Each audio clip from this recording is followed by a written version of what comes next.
Welcome back to Switch to Linux. This is another outdoor philosophy. Doing this one as a live stream. Get it? Get it? Ha ha ha. Anyway, we're returning to our book, The First Things First, and we're going to be talking today about Chapter 4. Now, before we get into Chapter 4, I want to just refresh you on the quadrants, which I will put right up here, as long as I can find a picture. And remember that your Quadrant 1 items are urgent things that are important. Like, your coworker has just collapsed into a sugar coma after eating the entire package of Oreos. That would actually be a Quadrant 1 thing. It's urgent and it's important. You better stop and take care of that. You're not in urgent and important things are your Quadrant 2. And this is actually where you want to spend most of your time in preparation, is your Quadrant 2. These are things that are very important, but they're not urgent. They're not those things that are clawing for your time. But if the more of these you accomplish and the more of these you get done, the less crisis you're going to have in your life. So if you remember back to the earlier videos, we talked about the crisis addiction. Or the urgency addiction, we called it. We don't want to have this urgency addiction. And the more time you spend in your Quadrant 2 working on things that are important but not urgent, the better off you're going to be. And then you have your Quadrant 3, which are urgent, non-important things. This is the quadrant that, as I had said, the modern world is bringing everything from Quadrant 4, which are not important, not urgent things that you probably don't need to spend much of the time, if any, on. It's pushing all of these things into Quadrant 3 that they're definitely not important. We don't need to spend time on it, but they're kind of urgently right in front of us. And that really produces a lot of that urgency addiction we have now. It's caused by notifications on all these devices that your computers will notify you. Windows 10 is so silly bad right now that it'll give you notifications of advertising for their own stuff. Like, stop it. I don't need a pop-up notification telling me to try Cortana. No, I've intentionally uninstalled Cortana. It was a pain in the butt, thank you. But regardless, all of our phones, all of the things we have to turn on, and this is why I encourage you, unless it's very important in your life, turn the notifications off. Set time to look for those things so that they are on your schedule to do, but they're not vying for your time of what is important. And of course, we already talked about the Quadrant 4, not an urgent and not important things. So the entirety of Chapter 4 that we're going to look at today has to do with Quadrant 2 organizing. So what this means is how to fit all these things, how to get Quadrant 2 into your day so that you can work on it better, and so that in which case you will have the ability to work on the things that are important. And so they start out with this story where this friend of one of the authors here he's a really busy guy, and he really wants to have this really nice garden but doesn't want a lot of time into it. So he finds a friend who's a horticulturalist and starts telling all these details. I want automatic sprinklers, I want all this, I want all that, I want a beautiful landscape, but automate it as much as I can. And finally the person says, hey, Fred, I can see what you're saying, but there's one thing you need to deal with before you go any further. If there is no gardener, there is no garden. Okay? And that's important because we have to make sure that we have a gardener in our life as well. If we do not garden our life, we will pull the things out of our life and we will be drawn towards the things that are the most immediate and the most urgent right now, and we will go back to living in crisis mode. And that's what you do not want to do. And so they made this statement at the beginning of this chapter, which is just fascinating to me. It says, most of us think it'd be great if we could put our gardens or our lives on automatic and somehow get the quality of life that results from careful, consistent nurturing of the things that created it. And this is very much like our modern world, where a lot of the tech companies are selling all of their services that everything is just automation. Just turn on iCloud on your phone and all of your phone will constantly be backed up. And there's no urgency, there's no anything. And then what ends up happening is it gets to the point where even a 16 gig phone's way too small, so you gotta pay a lot more money for the 32, and that gets too small after a while. 64. Here's a tip: delete some crap. Delete some crap from your phone. As I've been doing these practices and working on making sure that I have, and putting those first things first in my life, one of those important things is making sure you're doing manual, real backups, not relying on a cloud service and not putting all my data and all my files in someone else's cloud that they own. But having a system in place where I can come in and manually do all the backups that I need to be able to do. This way I have the ability to I have this ability here to work with what is important and understand that my life does take time to manage. We have to take time to garden our lives. Otherwise, we end up with a whole bunch of weeds, you know? I believe that's one of the things that they'd said here. We can't just toss out a few seeds, go ahead and do whatever we want to do, and expect to come back and find a beautiful, well-groomed garden ready to drop a bountiful harvest of beans, corn, potatoes, carrots, and peas in our basket. We have to water, we have to cultivate, and we have to weed on a regular basis if we are going to enjoy the harvest. Now, for the Judeo-Christian folks out there who would subscribe to the book of, well, I guess more of the Christian folks, because this is in Galatians. In Galatians, you know, it says, God is not mocked. As a man sows, so shall he reap. And as you sow, you know, as you sow into your life of just letting whatever be, then weeds are going to crop up everywhere. And that's a challenge. So you don't want that to happen. And so they identified, now this entire chapter, and I encourage you to just have a look at the book so you can read and understand this chapter, that this is really about how to create a calendar and a schedule that is a quadrant 2 focused calendar and a schedule, which that means that there's some flexibility into it. One of the challenges with a lot of the modern day time management things is it's become so rigid and so scheduled, you can't deal with it when a friend comes in with a crisis. And that's a problem. You have to be able to deal with that type of stuff. And so, you know, remember this quote here, blessed are the flexible, for they never get bent out of shape, right? And so you need to be able to figure out how to schedule the things that are important to schedule, put those on there first, and then fit the other things around it. You know, if you want to waste some time on there doing a quadrant 4 item, or I avoid quadrant 3 as much as possible. I'd schedule the quadrant 4 in, you know.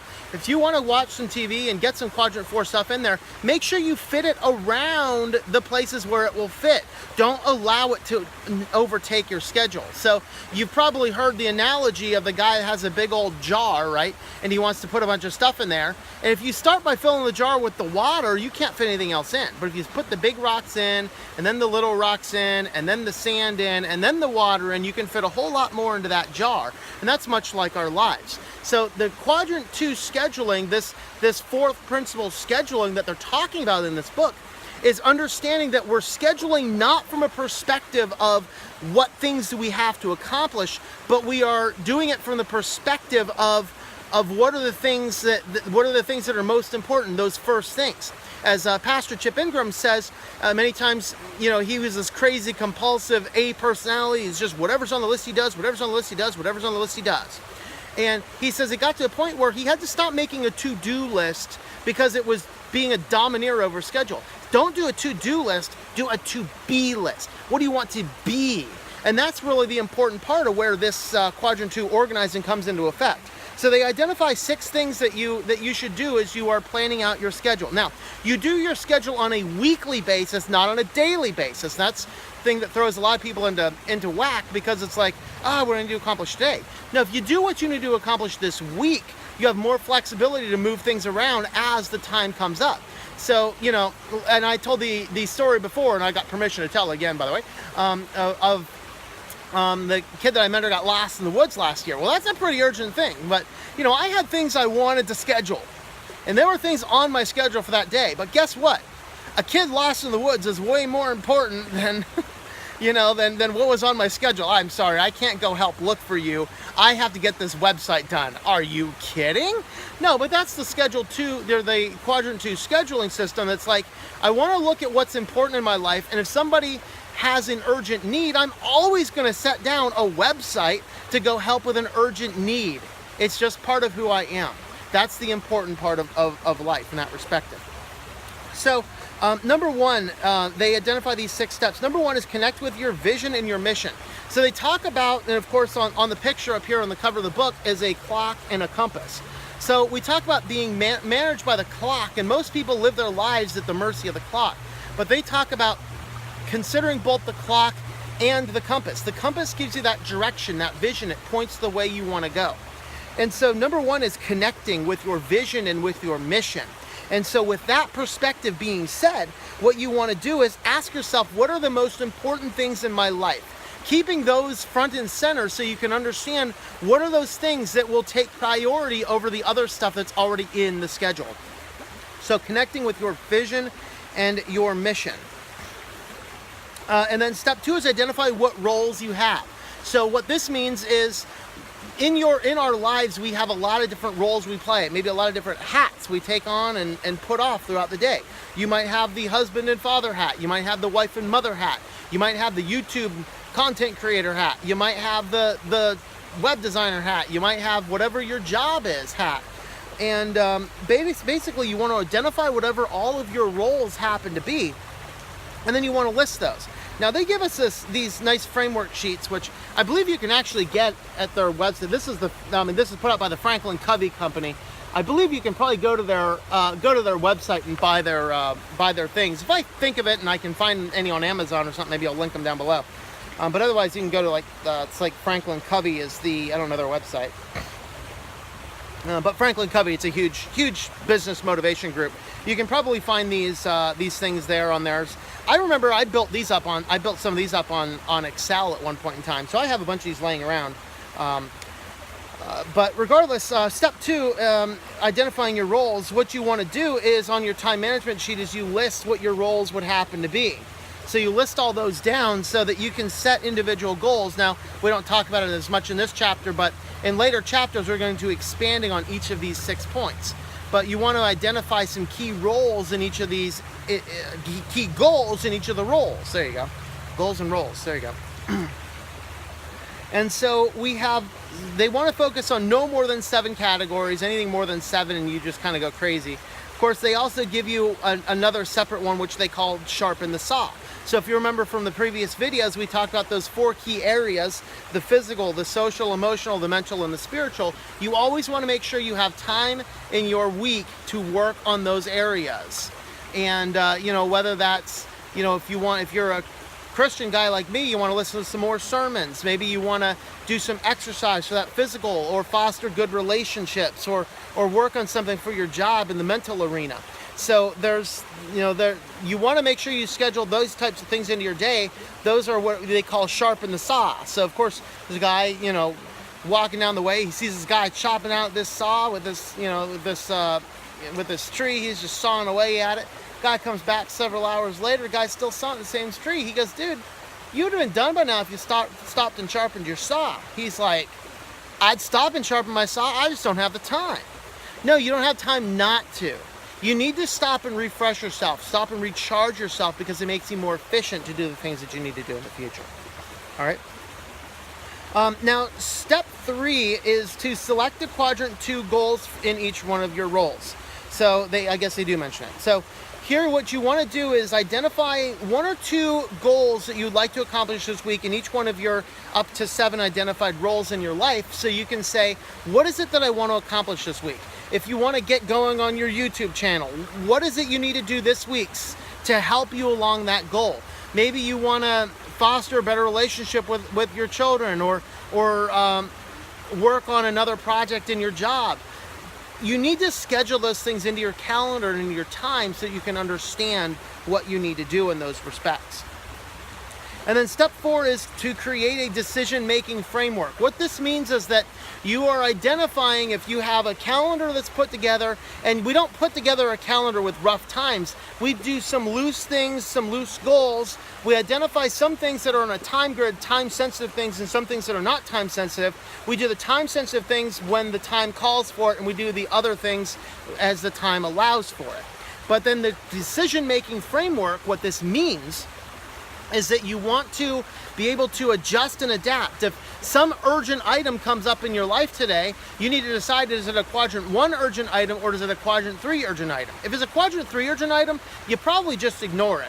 If it's a quadrant 1 urgent item, you have to look at your quadrant 2 items and say, is this urgent quadrant 1 item more important than the things on my quadrant 2 life? It gives you that freedom and that flexibility to just stop and evaluate. And that's really what we need to do. And so step 4 creates that framework for the week by just saying, what are your top priorities? What are your other priorities? And where can you possibly fit things in? And then as long as nothing else comes up, you can do those top priorities. If something else comes up, you table it for another time. Step 5 is to exercise integrity of the moment. So you want to, what this means is you want to preview your day so that you can understand that if you happen to have, basically this goes back to the last book we talked about, the blueprint of the day, right? So we talked about the blueprint and the Be Alert system. The blueprint means that you have a framework of what you want to accomplish today, and that's kind of what you're working towards. Prioritize your times. This is where this time grid can come into play. Decide what is time sensitive and what is not, and make the decisions for your day based on that. So they have an entire couple sample things up there that you'll see that there's some time sensitive things on there, specific lunch appointments, specific projects, and then, but then there's other items that are like, okay, when do I do the bank deposit? When do I call this guy back? When do I get zoning maps? All these little things. So fitting in these little quadrant 1, quadrant 2 items in your list whenever you can fit them in is part of this framework. And then the step 6 is to evaluate your progress. So you want to always come back and reevaluate things to make sure that your week's been going good. So I would like to start my week doing with a quadrant 2 understanding, maybe like Sunday night or something. Plan out your week a little bit on a quadrant 2 type format. What is it you need to accomplish? What are the important things? What are the urgent things? What are the things you need to fit in when you can fit them in?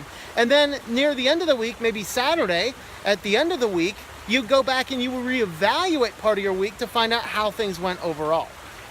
So that in a nutshell is chapter 4, which is your quadrant 2 organizing.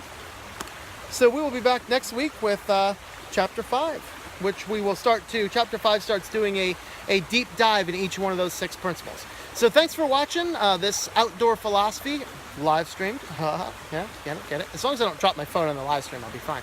If you do want to support what the channel does, there are Amazon links down below. You can find a copy of this book in those links down below.